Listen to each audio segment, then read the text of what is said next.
አንዳንዱ አኽላቁ ማሻአላህ ነው፣ ኢባዳ ላይ ግን ደካማ ነው። ሌላው ደግሞ ኢባዳ ላይ ማሻአላህ ነው፣ አኽላቅ ደግሞ አዑዙ ቢላህ ከሱ ምላስ ነጃ የሚወጣ ሰው የለም። አወለ ሶፍ ነው፣ ቁርአን ላይ ነው። በምላሱ ግን ሰው ሲያማ ይውላል። ሴቷን ጎረቤቶቿን አዛ ስታረግ ትውላለች።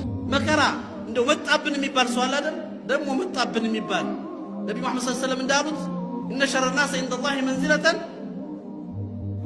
يخشاه الناس لاتقاع فحشه ከሰዎች ሁሉ መጥፎ መጨረሻ አላህ ዘንድ ያለው ሰው ሰዎች ለሱ መጥፎ ተግባር ሲሉ የሚጨነቁበት ሰው ሲመጣ መጣ አሁንም መጣ የሰው ስም ነው የሚያነሳው አሁንም መጣ ስለ ሐራም ነው የሚያወራው አሁንም መጣ ሰዎች መጥፎ ነገር ነው የሚናገረው መጣች የምትባል ስትታይ ሂጃብ ለብሳለች ኒቃብ ለብሳለች ግን አዛ ታረጋለች እንደው መጣችብን ወይ ጎረቤቶቿ እባካችሁ እሷ ቤት አትሂዱብን ነገር ታመጣብናላችሁ ብሎ የሚፈሯት ሴት ምላሷን የሚጠነቀቋት ሴት